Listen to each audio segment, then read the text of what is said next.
All right, I am recording. I'm ready.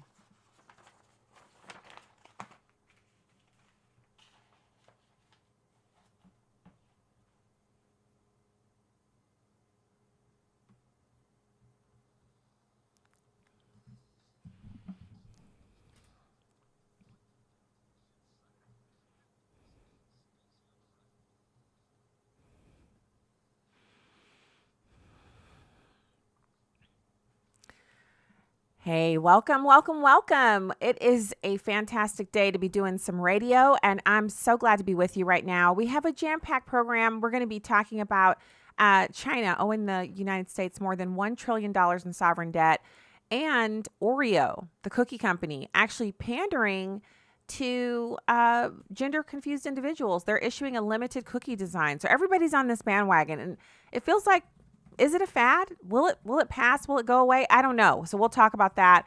In California, Democrat lawmakers have passed a resolution to force Christian pastors to advance the LGBT agenda. Now, this is something that we've kind of warned about, and now it's happening. And California tends to be, oddly enough, as much as we hate to admit it, the bellwether for the rest of us, because stuff that happens there, we see it on the East Coast in a couple of years. And then in the Midwest, usually it takes about, 7, maybe 10 years before people here start trying it. But that has accelerated over time. So we'll be diving into that. And then, of course, we have Whitlock, proof that liberalism is hazardous to your health, which I promised you, but we didn't get to. So we'll get to that today. So I want to start off with Psalm 36. Psalm 36 is our encouragement for today. And I love this verse so much that I actually printed it out because sometimes I like to have something at the ready to remind myself of what God's word says. And it's applies to so many different situations. And this one is kind of when you're sitting by and you're seeing the wicked prosper, or you're seeing someone that has done something completely wrong and everything seems to be going just hunky-dory for them. And you're thinking, where's the right in that? Now, obviously, we are not the judge of others. The ultimate judge is always Jesus Christ. We don't get to make the arbitration on what punishment they receive or if anything happens to them or if they, quote unquote, get away with something. But we do have the absolute obligation to understand what God's word says about wickedness and righteousness. And Psalm 36 goes into that so well. Sin speaks to the wicked deep in their hearts. They reject God and do not have reverence for him because they think so highly of themselves. They think that God will not discover their sin and condemn it. Their speech is wicked and full of lies. They no longer do what is wise and good. They make evil plans as they lie in bed. Nothing they do is good, and they never reject anything evil. Lord, your constant love reaches the heavens. Your faithfulness extends to the skies. Your righteousness is towering like the mountains. Your justice is like the depths of the sea. People and animals are in your care. How precious, O God, is your constant love. We find protection under the shadow of your wings. We feast on the abundant food you provide. You let us drink from the river of your goodness. You are the source of all life, and because of your light, we see the light. Continue to love those who know you and to do good to those who are righteous.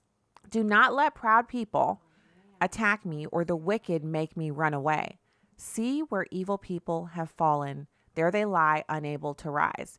Now, obviously, this one's kind of tough on the wicked people, but it should be a comfort to those of us who are striving for righteousness, because although we can't get to righteousness by ourselves, through the work of Jesus Christ on the cross and the constant work of sanctification through the Holy Spirit, we can no longer count ourselves among the wicked, and we don't have to worry about what these first 4 verses describe because we're no longer in that condition.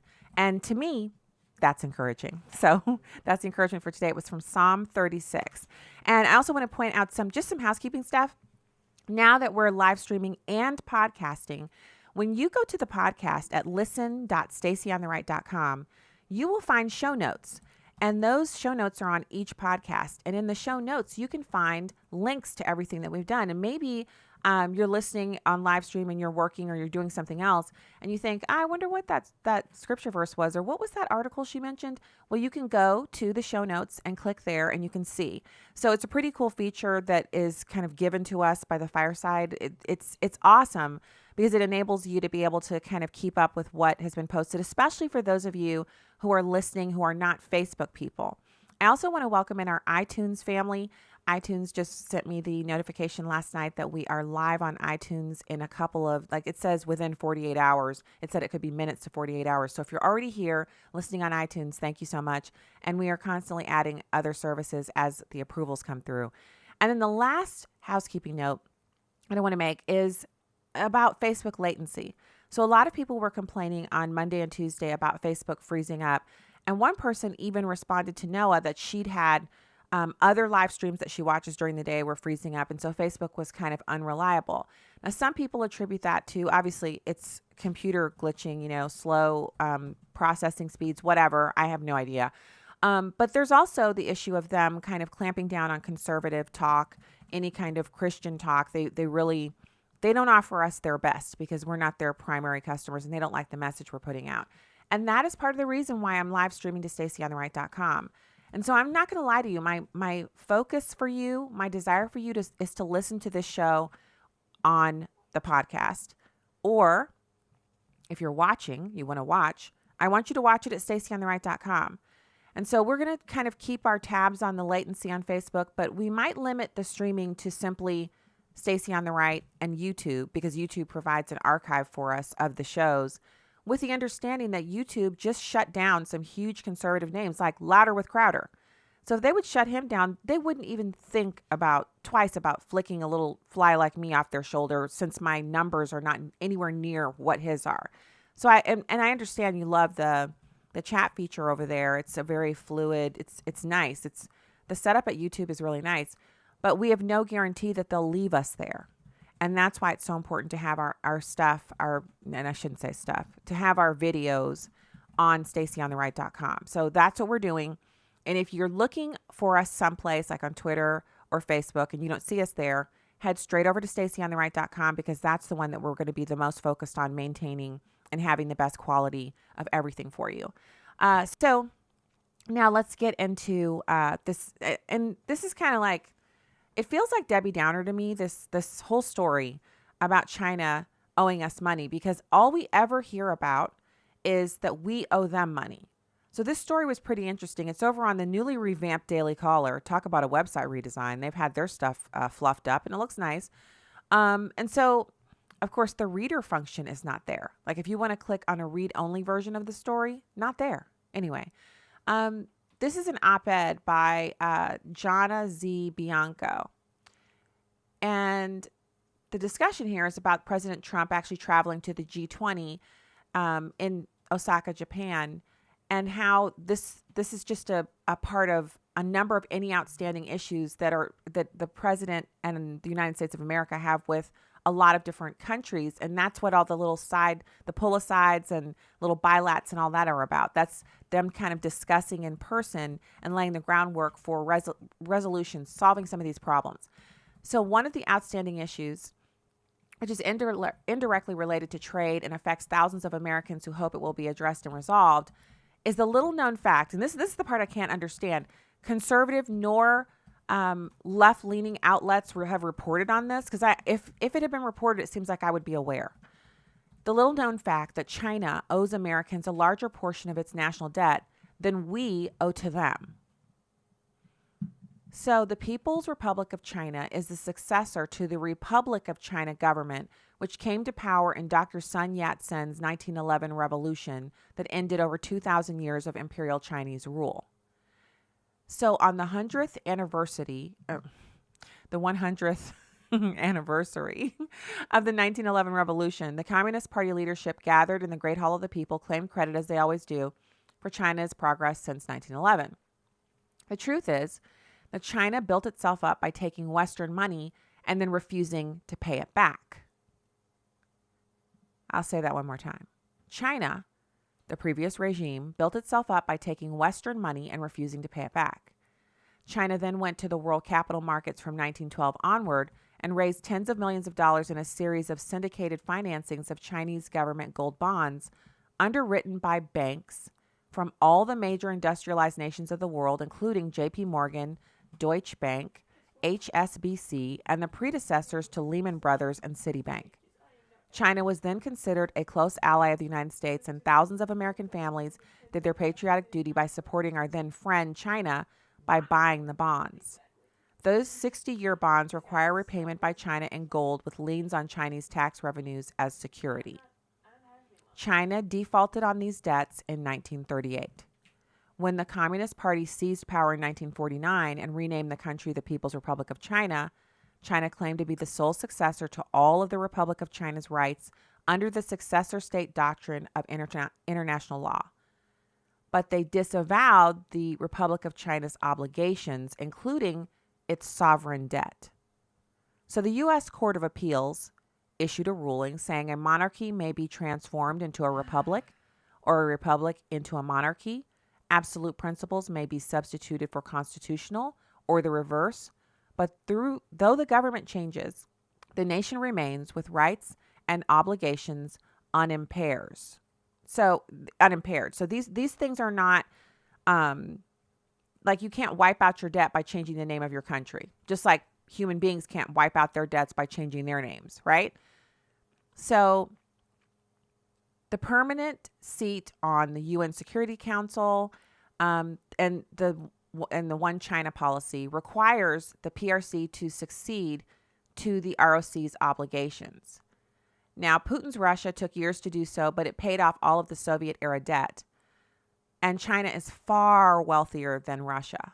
And they refuse to pay their national debt to Americans, even though it expects Americans to dutifully repay our national debt to the PRC. And so China actually expects to seize collateralized profits, ports, airfields, and other facilities, as we have seen in many parts of the world where they've done that. Now, they actually have had this issue with some other countries. They had a refusal to pay the defaulted sovereign debt to bondholders worldwide, and Margaret Thatcher demanded, as a condition of China's access to London's capital markets, that China repay British bondholders in 1987. So the much poorer China at that point paid pence on the pound, but China did pay to British bondholders the same bonds it refuses to pay to Americans. Today, China can afford to pay Americans 100 cents on the dollar. In other words, they're not poor. They can pay it. Now, rather than demand payment as Margaret Thatcher did, past U.S. administrations encouraged multinational corporations to invest in China, knowing that China is a defaulted debtor run by a communist dictatorship that has built a protectionist economy on the backs of American workers. Democratic and Republican administrations did little or nothing to obtain this repayment of China's defaulted sovereign debt. They just helped campaign donors to offshore U.S. manufacturing, abuse Chinese workers, and pollute at will. Now, what I'm hoping is that President Trump will follow through in his tough things, which apparently he is, his tough rhetoric followed by action. Apparently, he's now working hard to deliver on a promise he made to us as a candidate, that he would absolutely do something about this. Now, Wall Street has never lifted a finger to demand that China pay the defaulted debt. And the Americans who are owed this money actually live on Main Street, not Wall Street, because these are bonds. But the sooner the U.S. government stops letting Goldman Sachs, Morgan Stanley, JP Morgan, etc., run the U.S. Treasury, the better for America. And so the money needs to be repaid. And, you know, sometimes people can make negotiation, like we could forgive the money that they owe on those bonds, and by having payments that we owe to them not be made. In other words, we don't make our payments until they pay theirs in exchange. Or we cancel debt out. We owe you this much, you owe us that much. I know it's not that simple, but something has to be done. Now, Jana Z. Bianco, the writer of this piece, is the president of the American Bondholders Foundation, an LLC formed in 2001 to collect on the Chinese government's pre-1949 debt, which is held by some 20,000 U.S. families from 46 U.S. states. So these are real people who are owed money by the Chinese government, and they are not being paid. And it should be an obligation, a duty to us to make that happen for these people. So, I thought it was a fascinating story because we actually have not heard about this. And it was my understanding that we were the debtors to them. They didn't owe us anything. Now, obviously, our trade relationship is very lopsided and they owe us a lot because we put jobs there. But that's supposed to build kind of a relational duty or improve the relationship, not so much money that has to exchange hands. So this is a fascinating story and a fascinating look at how our international relations have really been weak people in charge don't yield good results for the American people. I know a lot of people don't like the way President Trump talks. They don't enjoy his demeanor. But don't we need someone who's willing to force others? Talking about Oreo cookies. Stay right there.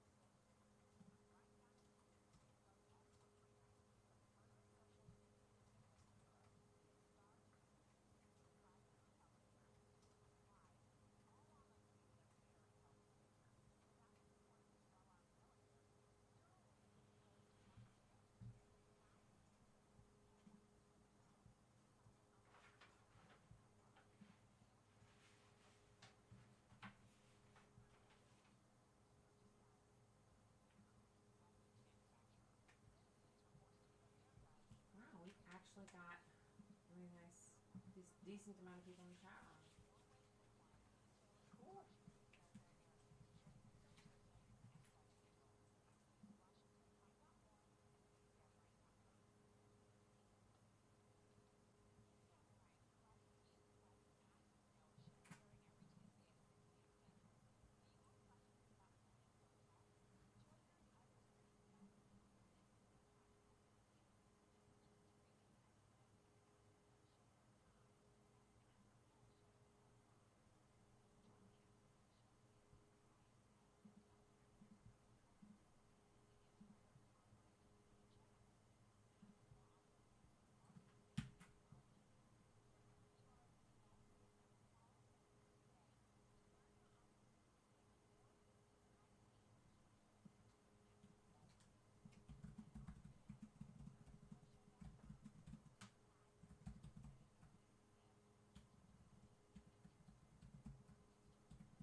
Hey there, welcome back to the show and the podcast. And my encouragement to you also is please share the show.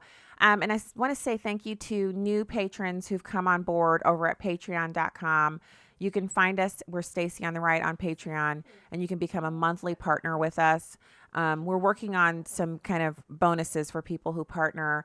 And that's going to be something that's coming along with the development of everything else that you're seeing. And so I've just been so grateful for the people who've reached out and said, hey, I listened to you. Where have you been?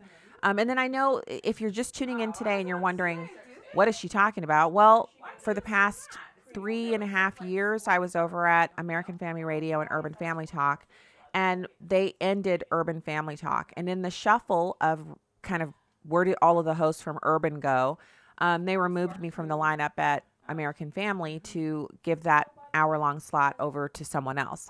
So I had 2 hours on the radio every day, and both of those hours were at Urban Family Talk, and one of them was at American Family Radio, which is the parent of Urban Family Talk. But now that Urban is no more, my time slot has been given to someone else, and so I'm not giving up. I'm continuing to do the show that I've been doing for almost 7 years. I was on commercial radio before that, And I chose to give up my weekend slot on commercial radio after I was doing that and Monday through Friday radio for a year because I thought, I'm transitioning into weekly radio or into weekday radio Monday through Friday, and I want to give all of my energy to that. And I also wanted to kind of solidify, look, I'm employed by this company now, et cetera, et cetera. And I don't regret any of those decisions. I think they were good decisions, but that's kind of an explanation. People have been emailing me and asking, and I've been emailing back. Every single person who's emailed, I've answered, even the mean people. And there's only been 2 mean emails out of the others, which there have been so many more nice emails and people just asking what happened. And if you called over and tried to find out what was going on and, whatever the interaction was there, I'm sorry about that happening, but I think there's just a lot going on right now and people may be frustrated. And, there's always a reaction to a schedule change at a radio station. So I have nothing to do with how it all cracked out. I was just as surprised as anybody else because I was informed the day before it was going to happen, only because I asked, because I heard we were having a new schedule. So I assumed it was other people when in reality it was me. So here I am, super happy to still be doing radio and putting out the content that you guys are now partnering with me to make sure it happens. And so I'm really excited about that. And I want to continue to grow what we're doing. So share the Patreon, share the show, and let's keep doing fantastic radio. So let's talk about Oreo. And actually, we have a couple of different things, but we'll get to Oreo first. So first of all, Oreo, they make the cookies. Now, these are not cookies that I eat, but we do buy them because my husband and the kids like them. So they're, just to let you know, I'm in this cookie market. I don't really like them, but my family likes them. So they've been around since 1912. They taste like that too. But anyway, we have people here who like them. Since that time, they've made all kinds of variations of Oreos, and you might remember them. They've had Oreos that have obviously they have the vanilla ones and the double stuffed, and then they have the original Oreo, which is this dark, dark cookie with the white frosting on the inside. They actually make a thin one. The latest version is not even going to make it like a long-term type of a thing. Here's what's going on. Oreo has made a limited edition cookie for the World Pride event in New York City. It was only meant for this event, so they made a pronoun pack to appease the gender identity of people, announcing the limited edition cookies on Twitter. We're excited to announce we'll be at World Pride 2019 in New York City tomorrow, June 30th. Celebrate with us at Pride Fest or go to our Instagram tomorrow to learn more about what we're doing and follow along with us. We're proud to celebrate inclusivity for all gender identities and expressions. We're giving away special edition pronoun packs and encourage everyone to share their pronouns with pride today and every day. So the only real change is that the design of the chocolate cookie read, "Ask me my pronouns." And that it's the packaging that's different. And the National Council of Teachers of English is their partner in this. It sounds benign, but this is a massive organization that affects millions of teachers all over the country. This organization helped to write Common Core, and they've been politically far left for decades. They came out against allowing trained teachers to defend themselves from active shooters using licensed guns. That's who these people are.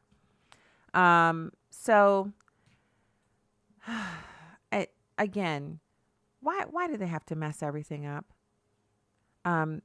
We're talking about, cookies. So the National Council of Teachers of English has actually had a negative effect on English curriculum. They've degraded instruction with politicization and gobbledygook, and the most rigorous research kind of pans them. So I don't know if she has to work today or what. They're still treated as credible, even though they have all this garbage in their history. They literally just use their influence as a political organization. Now, I know they say they're a professional organization, but they are kind of like a political organization in the fact that the majority of their actions skew to one agenda, not another. So this makes it publicly obvious that they support the transgender agenda, and obviously this is true of a lot of the organizations that support K through 12 education. But there's even a lot of outrage from this. A lot of people are saying they've eaten their last Oreo, yada, yada, yada. I kind of joined together with other conservative organizations that request that Oreo and other companies simply stay out of the culture wars because they don't have any place in it. The fact that transgendered people want to force Oreo and other corporations to engage in this kind of behavior is indicative of the fact that they want it in our faces. They don't want to allow us to have time without them, have anything that we can enjoy, whether it's cookies or anything else. They don't want us enjoying it without their permission, and their permission comes in the form of, are you agreeing with or a part of our agenda? So if you're not a part of the LGBT agenda, they want to force you to be. Even if you're only vaguely aware of what it is that they're doing, they're like, no, you will be aware, you will be made to care, you will engage in this.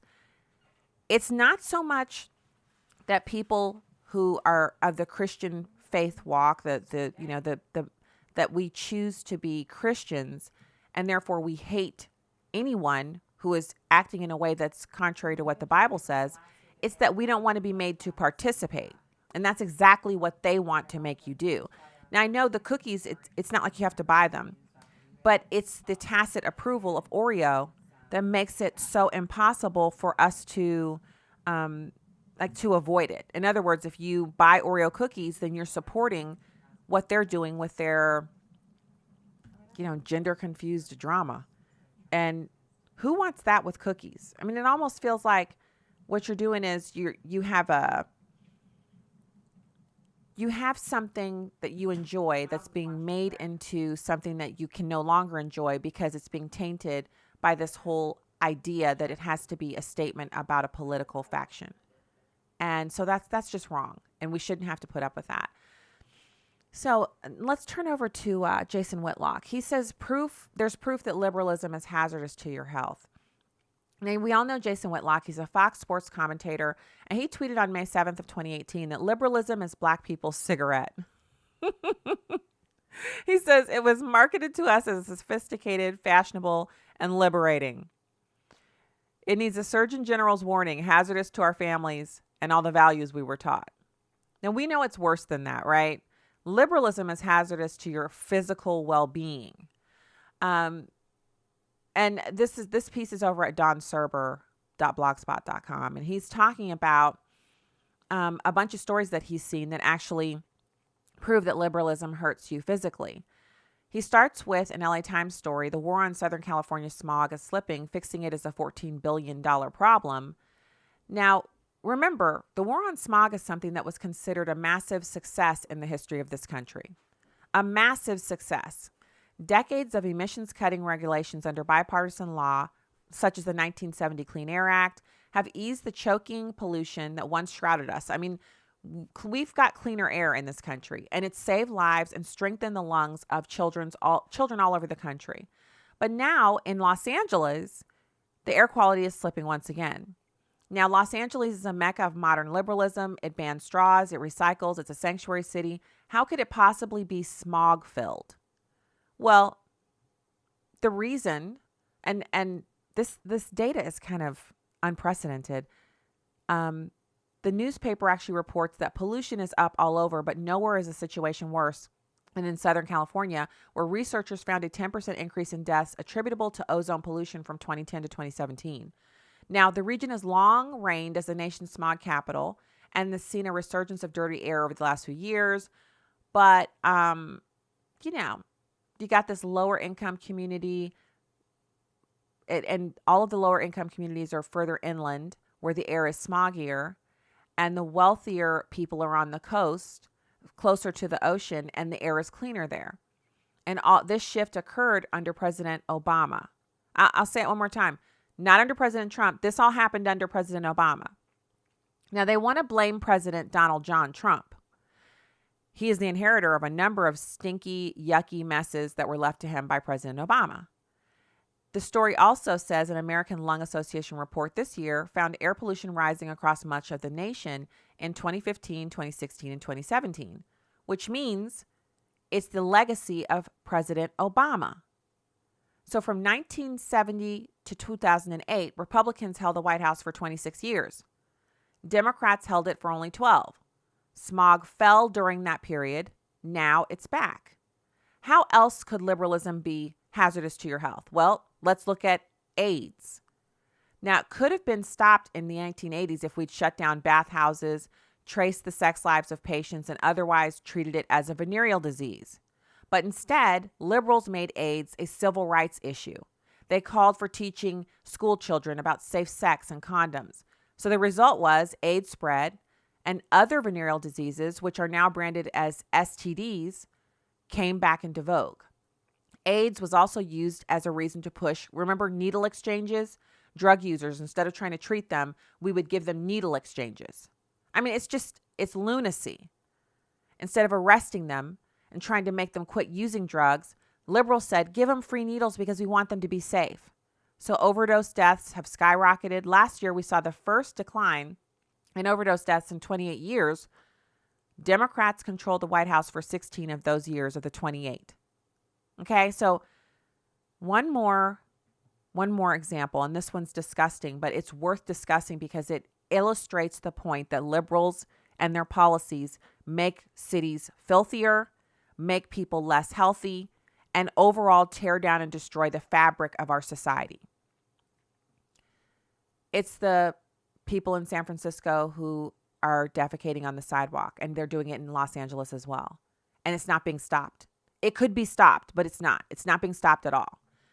And then last but not least, the anti-vaccination furor that's just rushing across the country. And again, we're not talking about people who've been vaccinated who are catching the measles right now. It's unvaccinated people who are using the loopholes and exemptions so that they don't have to be vaccinated. If you couple the push to not vaccinate children and then couple that with people coming into the country who have diseases that we've never treated here before or these diseases that we've eradicated, and now we have a measles outbreak that's spreading across the country. And before you get ready to email me that you have some special case or that you have an instance of something, I'm not talking about you.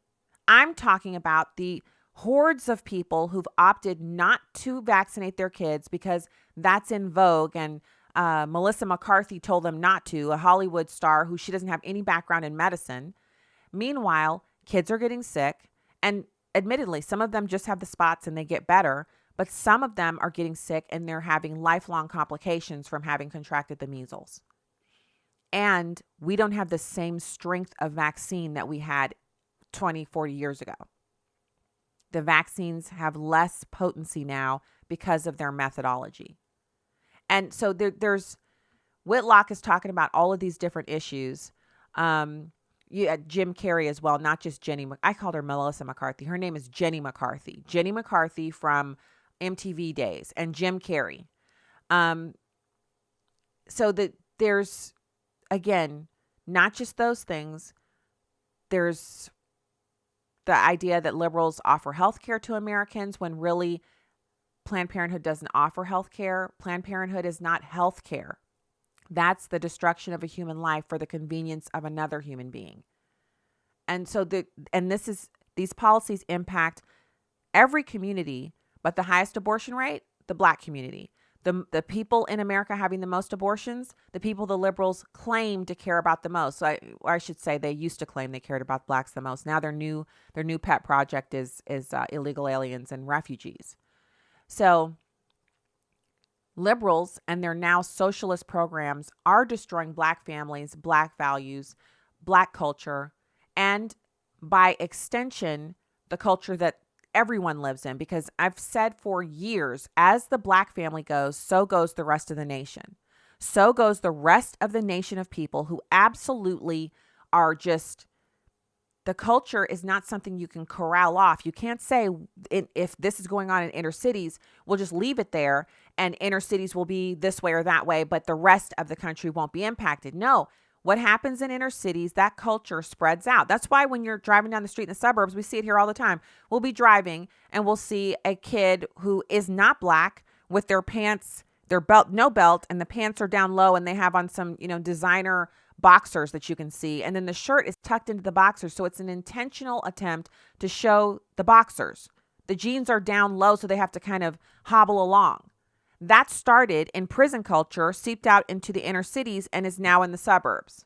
We can't ignore what happens in the inner cities, and the inner cities are almost exclusively run by liberals, which means we have to fight their policies and what they want to foist on the rest of us. We'll be back with more.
Hey there. Welcome, welcome, welcome. We are just moving and grooving through the show. And I'm to say, don't forget to go to stacyontheright.com and hit the subscribe button so that you don't miss anything.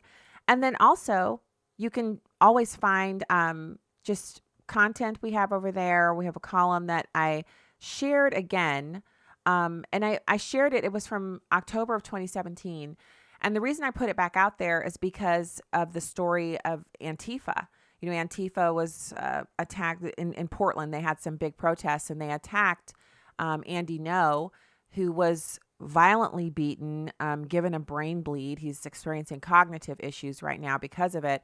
And what is so sad about all of it is that he was just walking with a GoPro. I think the GoPro was strapped to his forehead. And he was walking along just documenting the protest because they're obviously protesting there because they want some kind of attention. They want to be paid attention to. They want cameras. They want to, they want to destroy. They want to, get a little violent with their masks on, which is, again, so interesting that they're masked and that they utilize masks to give themselves anonymity, which then gives them the ability to go out and destroy property and to behave in ways that if their faces were shown, they wouldn't dare do because they could lose their jobs. So you want to rage and, get angry and destroy property? You strap a mask on, you take a garbage can from Home Depot and cut it into the shape of a shield and then put a logo on the front and go out and, basically they're riot actors and they should be prosecuted as such. So Democrat lawmakers, I'm pivoting now over to the story I teased this earlier, are actually passing a resolution to force Christian pastors to advance the LGBT agenda, but they're giving Muslim imams a pass. Now, the reason that this is so dastardly is that it shows you that this isn't about the issue that they're putting forward. It's about subverting Christianity. California is actually looking for ways to infringe on people's constitutional rights, and the California State Assembly has now passed Resolution ACR 99 directing pastors and counselors to affirm LGBT behaviors in violation of their biblical beliefs. Now, they're not telling the same edict. They're not pushing it off on Muslim clerics. Many Muslim clerics actually believe homosexual people should be executed. So see the difference there? Christians don't want to execute anybody. Christians aren't trying to hurt anybody. It's just what the Bible says, what people believe, and then they're just walking that out. If Muslim clerics and Muslims in America were to ever gain a tangible majority, they would want to change our laws to Sharia and enact these types of policies. So CBN is reporting that Assemblyman Evan Lowe and 36 other lawmakers pushed the resolution in the State Assembly Judiciary Committee that's aimed at telling religious leaders in California that they should preach from their pulpits, what they should preach. So the resolution also condemns counseling for unwanted same-sex attraction or gender confusion, which is sometimes called conversion therapy. And more than 24 doctors, counselors, former homosexuals, and other Christian leaders signed a letter condemning the resolution, which they said violates religious freedom. This resolution would make it illegal to have a conversation in a counseling room that tells a person that if you want to change, it's possible. In other words, if you're not happy, you could change. You can't say that anymore if this passes. And what's so dangerous about it is that there are people who, if you're happy living in the lifestyle that you've chosen, so you're not going to have people forcing you to change. But if you are unhappy and you seek counseling, the counselor will have avenues that were previously open to them to try to help you that will be completely closed off by legislators who don't have any counseling knowledge. They don't have any kind of experiential background or training in this area to make this kind of decision. So it's another blatant attack on the church. It's a blatant violation of the First Amendment, and it's dangerous. The measure now heads to the state Senate, which again, you get to the point where you're like, okay, I don't know. Is it just me, or do silly things keep coming out? Do silly things keep coming out of not just the California State Assembly, but lots of states are engaging in this. So now I want to move over to the visit. Remember earlier, well, it was a couple days ago, the president made history, stepping over the line that divides the demilitarized zone between North and South Korea. And he's the first president to ever do that. He walked in North Korea. He literally set this thing up on the fly. And I know there were some unfortunate little side effects of the impulsive nature of the event, which were, of course, the new press secretary, Stephanie Grisham, was caught on tape in a kind of a dust up where I think the kind of paramilitary police goons for Chairman Kim were trying to keep people out of they didn't want reporters, American reporters, and some of the staffers of the president. They didn't want them in the room. And she got into it with them. She mixed it up. For a little person, and I don't mean little person, for a slight woman, she's not very big around. She was right in there, throwing arms and pushing people out of the way. She doesn't play around. I think that the next press briefing, the others in the White House press corps are going to have an interesting introduction to Stephanie Grisham. Can't wait to see that. Anyway, so the North Koreans broadcast the meeting between President Trump and Chairman Kim. And then, of course, that was actually broadcast in Korean. And now it's been fully translated to English. Now, there was an optimistic kind of tone to the meeting, and there was a mutual kind of, they look like two people who are developing a friendship. That's what it appeared to be. So even without the translation, it appeared to be an optimistic meeting. However, the translation, now that it's been completed, is even better than anticipated. The message to the North Korean people, because remember, it's a communist country run by a dictator, Kim Jong-un, and when they put out news, it's heavily edited and it's propagandized. So the Korean people never get an unbiased perspective on the news. I know we Americans barely get it, but you can at least search around and find stuff because we have free speech, and they don't. So it was not just optimism and propaganda. The message that was issued in the translation directly and purposely conveyed an incredibly strong message of respect for President Trump. Now, the video, I found it over at theconservativetreehouse.com. And I'll throw this link onto the show notes as well, which you can find at listen.stacyontheright.com. And you can read this for yourself and watch the video. Now, traditional propaganda messaging from North Korea would convey great power and respect for dear leader Kim Jong-un and a message of moderate diminishment towards the U.S. president or whoever else he was meeting with. This is not the same kind of stuff. Like, this is different. Actually, U.S. media actually has been predicting that that's what the message would be.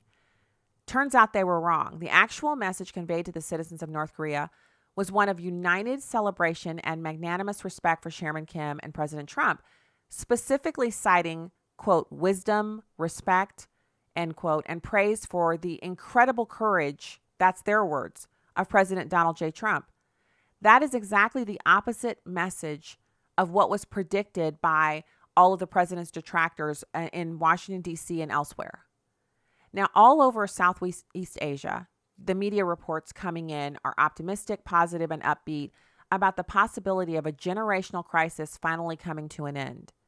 And throughout Southeast Asia, news outlets and media are calling President Trump a hero. So, of course, the the North Korean DPRK, the broadcast is propaganda. And it is propaganda because they decide what they're going to report. They don't report exactly what's happened. They make a decision about what they're going to report, and then they report that. But in this case, this particular propaganda piece actually conveys optimism and points towards a peace and a proclamation of dignity and respect for both leaders. It's not anti-American. It's actually pro-American. This is not the norm for North Korean propaganda. And it's an incredible shift in what we've seen so far between President Trump and Kim Jong-un actually fighting and insulting each other on Twitter. To go from that to this is kind of, again, it's incredible. So it's strategically positive. They have also, during this piece where they cover the meeting, they emphasize Moon Jae-in, who is the leader of South Korea. They appear to project a hopefulness of a unified Korea, both nations at peace, both leaders united. They are projecting happiness and optimism for the future of North Korea. And the video and accompanying storyline make it clear that Kim Jong-un is comfortable, joyful, and mutually respectful around U.S. President Trump. So the more the message is actually broadcast to the North Korean people, the more likely it is that President Trump and Chairman Kim will actually achieve a peace agreement and possibly break free from the captivity of the Chinese manipulation, which is the true reason behind Kim Jong-un kind of, the rocket launches and missile tests and all that stuff. Now, I don't know what comes from this, and I don't make predictions or anything like that.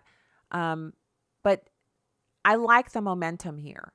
it feels like Trump and Kim have made a decision where they want to increase the momentum towards peace to such a degree that it becomes kind of one of those, inevitable assumptions, something that is building, and it's just becomes assumed that they're going to reach an agreement, and that assumption then permeates the negotiations and works to make everyone more malleable and to create a scenario where the three nations can come together and actually solve the problem.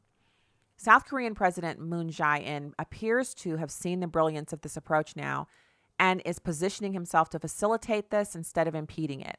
One thing I noticed was that not only did Chairman Kim smile quite a bit, but so did Moon Jae-in. And I know he's a little bit more smiley. Like the South Korean president is a little more smiley. I mean, he has good reason to be. He runs a great country. His people, they do well, especially in comparison to North Korea, and they just have an overall happier outlook.